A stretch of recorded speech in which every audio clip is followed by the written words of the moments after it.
มันลงแมบน้ำแล้วเนี่ยมันกินน้ำแล้วก็ขึ้นนะพี่น้องนะ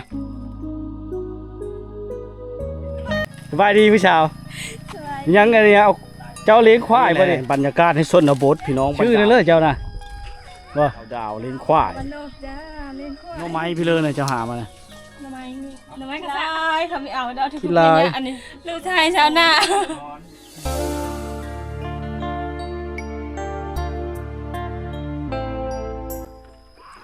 ครับทักทายสบายดี FC ทุกคนนะวิดีโอนี้ก็เข้ามาอยู่ที่ชนบานท่าโพเมืองเชฟทองแขวงขมูลมาตามติดวิถีชีวิตนำเอาภาพบรรยากาศวิถีชาวบ้านเนาะศึกษาเห็นหูหมู่บ้านเขตนี้เป็นหมู่บ้านที่ติดชายแดนกับเมืองเวลาบุรีเฮาก็ได้โอกาสมาอีกครั้งนะเนื่องจากว่าท่าฝนตกหลายทั้งชีบ่ได้มาพี่น้องเนาะมาตามติดวิถีชีวิตแล้วก็ถ้ามีสาวๆเฮาก็อัปเดตเนาะให้พี่พ่อแม่พี่น้องได้มาติดตามรับชมไปนำกันเนาะอันนี้เข้าอยู่ในโขแม่น้ำเชน้อยสะพานหรือว่าโขเนาะที่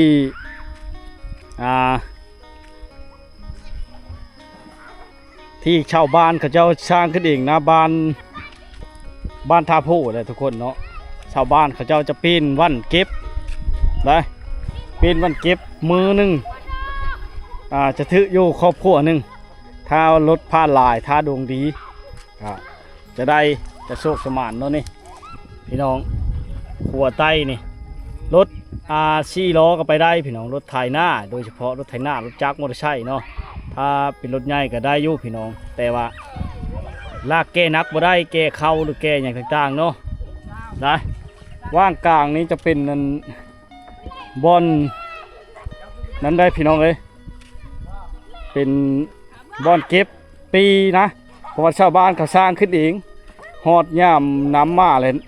ไม้นี่จะไปมดตกแรงมาเลยจะต้องเฮ็ดไม้อย่างนี้แหละไปพี่น้องได้ยินชาวคล้องวาวมือก่อนเนาะนี่แหละสบายดีไหมเท้าบางเรื่องนี่บริท้ายล่าเอาเงินให้ล่ามันยะพี่น้องเลิกไปวิทย์ก่อนอ๋อ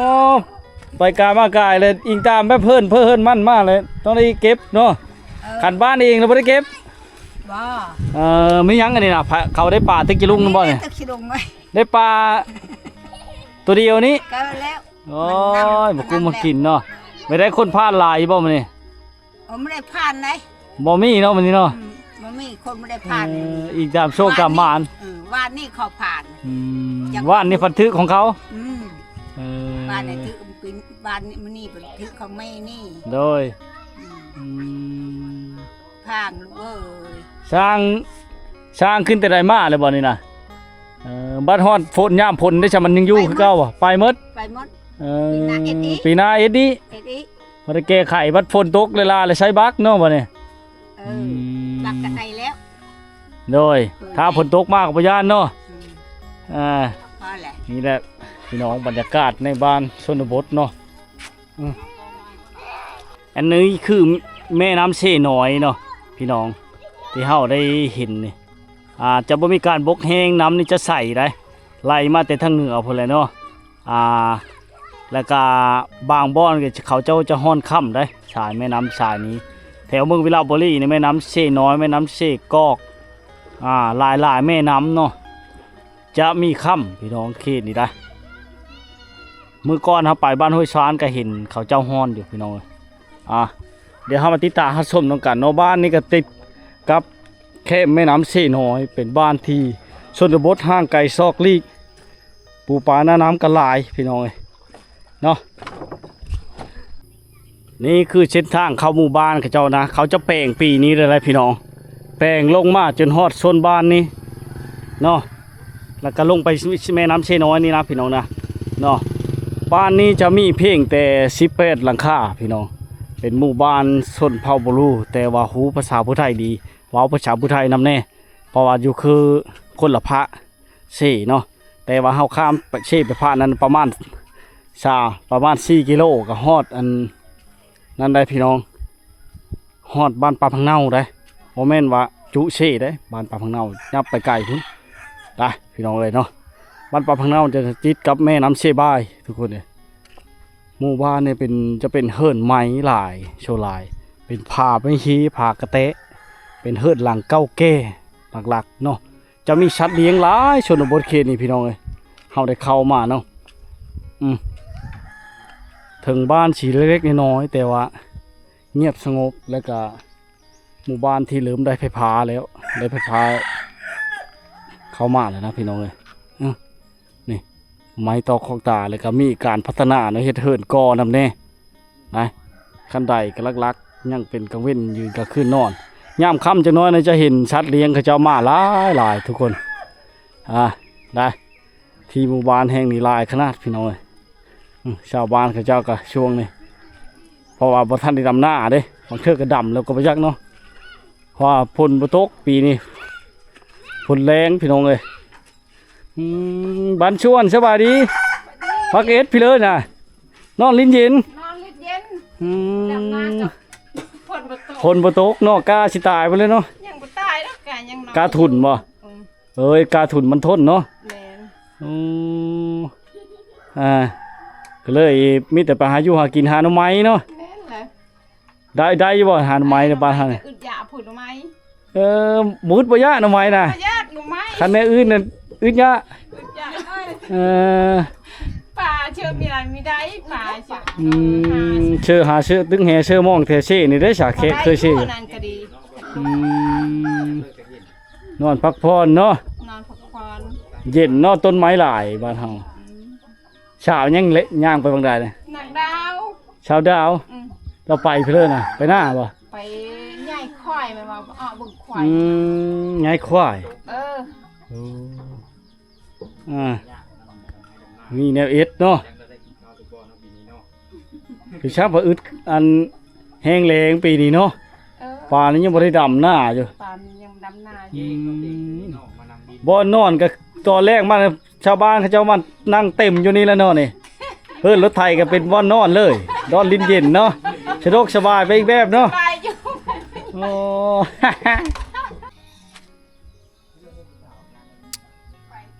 นี่แหละเฮิร์นกับเจ้านี่เป็นเฮิร์นดั้งเดิมได้อพี่น้องบ่ฮู้ว่าตัวใดเป็นเฮิร์นคั่วหรือเป็นเฮิร์นนอนเลยนี่จองหลังนี่พี่น้องมันคล้ายกันเลยซ้ำเดียวเขาเจ้าเฮ็ดนี่เนาะบ้านนี่แถวนี้เขาเจ้าจะใช้น้ำประปาที่โครงการเขาเจ้าเฮ็ดให้หลังจากนั้นแล้วเขาเจ้าก็จะอันนั้นได้อพี่น้องเนาะเขาเจ้าก็จะเสียเงินไปหลายเดินละแสนป่ายนี่แหละตามชาวดอนบ้านนี้ก็เริ่มได้ห้องน้ำแล้วนี่ก็จะเป็นห้องน้ำเขาเจ้าได้นี่พี่น้องถึงบ้านที่น้อยเนาะแต่ก็ได้ห้องน้ำนะหมู่ย่ำค่ำเจ้านี้มันเริ่มเยอะเลยนะพี่น้องนี่เริ่มเยอะแล้วห้องเลยนี่โอ้พี่น้องไอ้ลูกมันเลยนะหมู่ชนบทนี่ป้อยเลยทุกคนจะได้ขดำหน้าจะได้กระขังเลยนี่โอ้นี่เป็นเหลาเขาใหญ่เลยเหลาเขาบ้านนี่ถือว่าเขาอูป่าอุดมสมบูรณ์ได้น้ำท่าอุดมสมบูรณ์บ้านนี้กับพี่น้องเป็นบ้านหนึ่งเนาะที่อยู่ในชนบทห่างไกลยังใช้ชีวิตแบบเรียบง่ายทางเท่าว่าบ่ได้ต่ำเขาแล้วพี่น้องเนาะเฮิร์นนี่ยังเป็นผาไม่เฮยังเป็นขั้นใดขึ้นแบบเก้าแก่แต่เก้าอยู่เลยนี่หมูอู้พี่น้องโอ้ตัวใหญ่พี่น้องมันยากเลยพี่น้องมันห่วงลูกว่ะ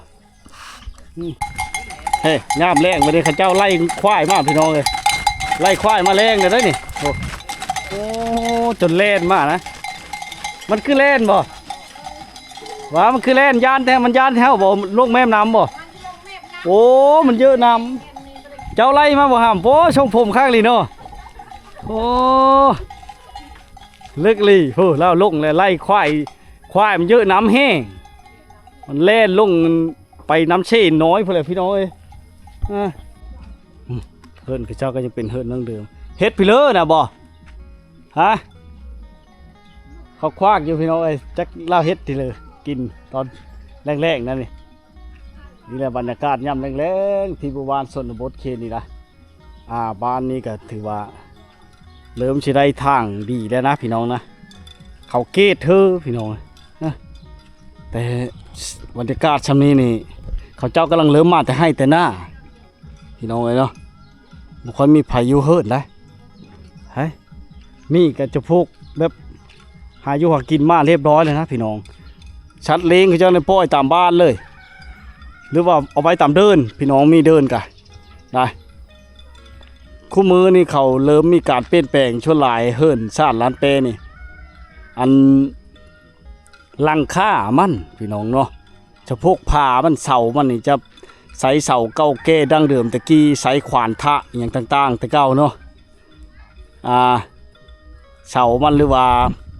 เคงมันก็จะเป็นขี้หินหรือว่าไม้ดูไม้แดงแต่เก่าได้ไอ้พี่น้องเลยยังมีนกฮ้องอยู่เลยพี่น้องเท่นี่เนาะ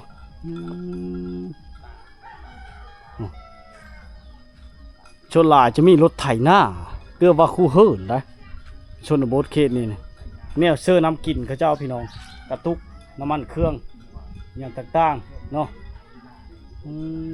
ยุคพัฒนาคู่มือยังมีอยู่ได้พี่น้องเฮิร์นเก่าแก่นี่เนาะคันใดในแบบตะกี้แล้วนะพี่น้องเนี่ยคันใดในแบบตะกี้เลยเนี่ยยังได้เบิ่งได้ชมได้เห็นเนาะยังโชคดีหมู่บ้านในที่ว่าเริ่มมีการพัฒนามีห้องน้ำได้พี่น้องเอ้ยแต่ละเฮิร์นนะถึงมันสีบ้านบอกกว้างปานเลยแต่มีห้องน้ำมีการพัฒนามีน้ำประปาใสน้ำไหลไผ่สว่างเพราะว่ามีในน้ำเชนอติดแปะกับหมู่บ้านพี่น้องเอ้ยบ้านนี้อุดมสมบูรณ์ต้นไม้หลายพี่น้องเนาะเฮิร์นนี่ทางชนพี่นะจะมีหลังหนึ่งติดแปะกับแม่น้ำเชนอยนี่พี่น้องไผ่จูงควายพี่น้องพี่จะแม่นเล่าเยอะเอาควายมากินน้ำบ่หรือในเลิศเนาะเจ้ากระจับชั้นๆแล้วมันบ่จะมานะใครเฮ้อบ่เนี่ยให้อายใครเฮ้อบ่เจ้าชิมานี่บ่โอ้ผู้สาวจักพี่น้องเลยเราได้ควายบักเยอะในควายชอกตู้มียังควายและเลี้ยงบ่น่ะบ่ควายและเลี้ยงบัดโง่ด้วยใช่คือป้อยเลยโง่นะเจ้ายับเขาอีน่ะมันไปบ่ได้น่ะยานเจ้ายานค่อยสบายดีพี่สาวยังไงเนี่ยเอาเจ้าเลี้ยงควายบ่ดิโชคดีไปเห็นผู้ชายเด็กค่อยจะไล่เธอเด้อจะไล่เธอจับเขาอีน่ะมันไก่เพราะนี่บ่ยับเขาอีเนี่ยมันไก่เพราะมันบ่ไปเนี่ยบ่สิไล่เธอแล้วก็พี่น้องไอ้ควายเล่าบักเยอะนึงโตบักงามๆนี่โอ้มันเยอะกินน้ำแห้งเลยอัดป่ะนี่สาวมีอัดก็ได้บ่เดี๋ยวไล่ให้เล่าเลยนะพี่น้องนะควายบัดเจ้ามันคือบ่ยานบ่คืออายคือยานนี่ฮะควายมันลงมันเยอะน้ำเลยบ่นี่น้องสาวอันเว้นนี้ได้ชาเว้นนี้เขาลงกินบ่นี่เห็นไรเด้พี่น้องเลยนี่แหละบรรยากาศให้ชนบทพี่น้องบรรดาผู้สาวหรือว่าชาวบ้านเขาเจ้าเนาะเขาเจ้าจะเอาสัตว์เลี้ยงนี่ลงไปกินน้ำพี่น้องลงไปแมบน้ำได้บรรดาชาวบ้านเขาเจ้าก็ลงมาอาบน้ำแช่วอยู่พี่น้องบรรยากาศยามแรงๆที่หมู่บ้านชนบทเนาะให้ได้เบิ่งได้ชมให้ได้เห็นถือว่าหาเบิ่งหาชมได้ยากนะพี่น้องเอ้ยจากมันลงแมบน้ำแล้วเนี่ยมันกินน้ำแล้วก็ขึ้นนะพี่น้องนะป้อตัวขึ้นเซลเลยทุกคนเลยโตบ่เลี้ยงควายนะให้รางวัลเด้อเข้าใจเด้อเข้าใจดีใจขนาดเลยเนาะ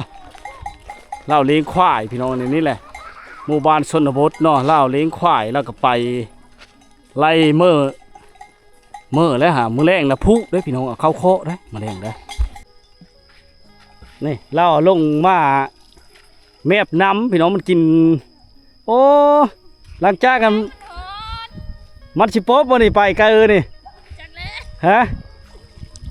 มันมีหูภาษาคอยไปจักเนาะ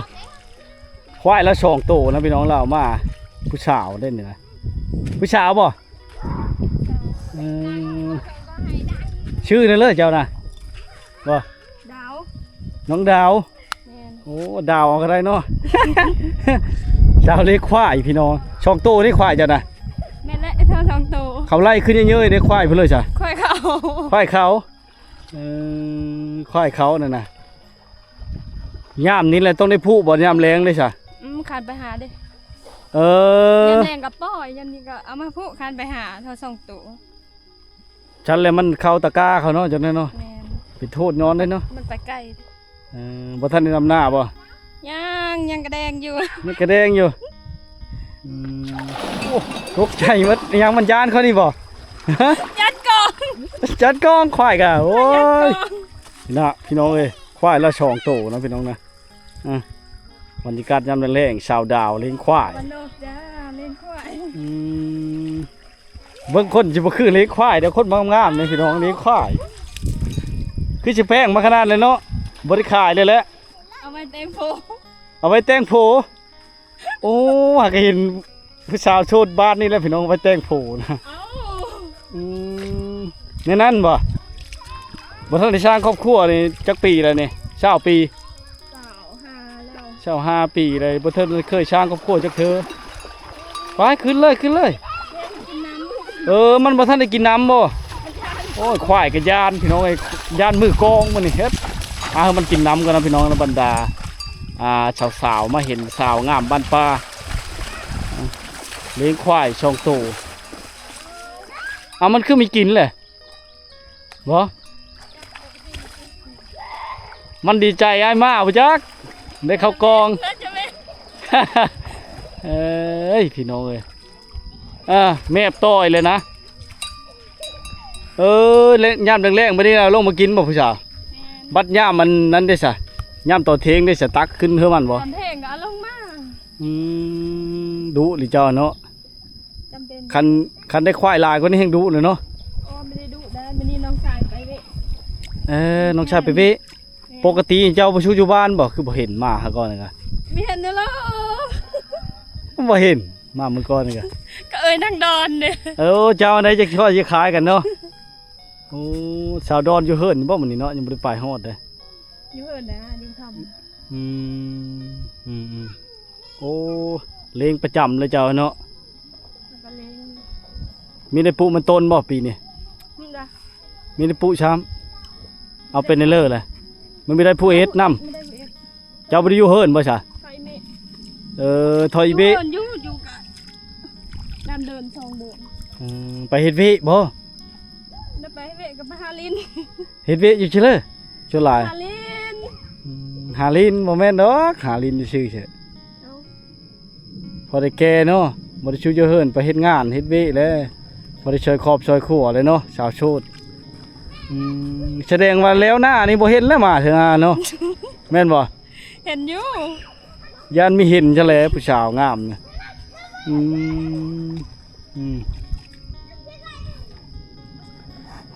อ้าวกินแล้ว ควายแม่มัน2เนาะลูกมันน่ะที่นั่นน่ะ แม่ลูกมัน แต่เก้านี่ยังหลายกว่านี้บ่ควายนี่ ก็ไม่ได้ร้าย2-3ตัว ก็เลยขายไปพร้อม มันจะร้ายเลย คือบ่ปล่อยไว้เดินบ่สาว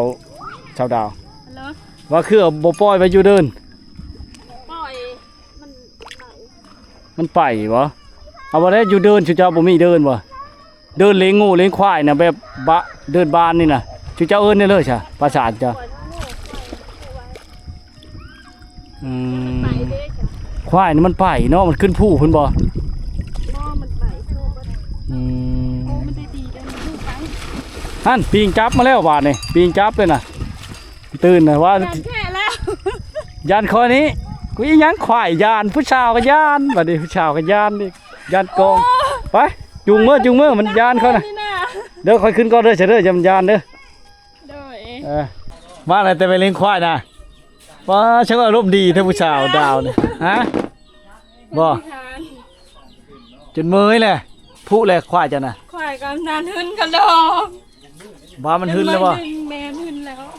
ไปได้มื้อบ่มาแต่หาหน่อไม้นี่ชาวดอนเจ้ามาแต่หาหน่อไม้ เลิก ฮะ โบแล้วนะยาย หน่อไม้จะเต็มหม้อไปหาเชื่อๆนะบ่ผู้ชาว หาอยู่หน้า หาอยู่หน้าไปผู้เดียวนี่ ไปคนนี้ยานไปเลย โอ้เคยไปตลอดเลยเนาะเบิ่ง มา หน่อไม้พี่เลยนะเจ้าหามาน่ะ หน่อไม้นี่หน่อไม้กระสะ หน่อไม้กระชะ จักหน่อไม้เมื่อสาวไทยมือจัก มีแต่ผู้สาวโชดบ้านนี่พี่น้อยบ่จะมีผู้บ่มื้อแรกก็มีผู้บ้ามาล้มอยู่บ่สิเจ้าน่ะบ่มีมันเป็นพี่ชังแหละบ่ ขี้ลายเขาไม่เอาเด้อทุก ขี้ลาย อันนี้ ตีตัวเองทุกยะเพราะว่ามันจะสิได้สิมีชูชนไปแหม ใช่สมัยนี้เขาก็จะได้คนงามคนหาเงินเก่ง เจ้าก็หาเก่งคือกันแต่มันบ่ได้หลาย เอ้าน้องมา ลูกชายชาวนาเก่งแต่เอ็นนาค่ะเละ ขึ้นแล้วที่ควายน่ะแต่ซี่น่ะ ขึ้นแล้วมันสิขึ้นมาก็ดึงยอมเลย คันอายไปข้าวเดียวเต้นบึ้นน่ะ โอ้ยมันแห้งไปไกลอายไปแล้ว มันชักควายจะคือยานผู้บ่าวเนาะ ขนาดน้องกับยานน้องไม่เคยเลง เออ น้องกับเลงมันนี่ แล้วหน้าน่ะสิไปใช่ป่ะเนี่ยอยู่บ้านบ่ ทุกคนอยู่เลย มีแต่ชาวดอนสิไปนะ จังนั้นน้ำลายเสือ อืม น้องจะอยู่เฮินอยู่ในโพยเมะเลย เออ ตูดิโพยเมะแล้วแต่ละมือ บ่ทันจะอยากมีชู้มีแฟนบ่จ้ะ ได้เพื่อเอา อยู่ได้อยู่เนาะ เอาจะได้ละเพื่อไม่จะได้เนาะ ยังบ่ทันได้จักเทื่อบ่ทันได้เคยสร้างครอบครัวจักเทื่อมาแต่นั้นไม่เหมยเนาะครบเจอหลายเด้อที่ให้คำสัมภาษณ์อบรมพี่น้องยังโสดรับหาหน่อไม้ มักแต่งนะมา หน้า ให้ จุด แม่ ชีพ กินบ่ มาจุดเจ้าแล้วมาแต่งนะ มีมาเต็มมาพาอีกโอ้โห นี่ดอกเฮา เราจะได้เพื่ออายเยอะอายมามันนี้พอน้องไม่ได้เพลเหอะวันนี้ บ่เป็นหยังบ่เป็นหยังมีเจอได้หลายแล้วมาพบผู้สาวงามอีกแล้วพี่น้องโอ้แล้วได้ยินแต่ข่าวอยู่ว่าเรามีเอ่ยบ่เคยเห็นจักเทื่อแห้งงามเนาะเอ่ย ส ก็ได้ บายกับไม่ได้อยู่เฮินไม่ บ่ ดิ้น ได้ชูอยู่เฮิรน น้องไม่อยู่เฮินกับไม่ได้เอเวะเพลไปดิ้นน้ำมูก ไปลินน้ำโมยังก็ไปหากิน ไปตามอารมณ์ อืม ตามภาษาคนโสดเนาะ เออไปทางเลือกก็ได้เนาะสบาย เลิกก็ได้ อันนั้นบ่นี่นะกินหม้อน้ำอูนี่บ่สุดยอดนะ แมน บ่เพิ่นเจ้า มา นะ ก็กินเซฟตู้เย็น น้ำนี่กินอยู่เฉลิน่ะน้ำประปานี่บ่ น้ำปลาปลา กินน้ำประปาเลย น้ำบาดาลเลยน้ำช้างเลย เบิ่งดูเชื่อกัน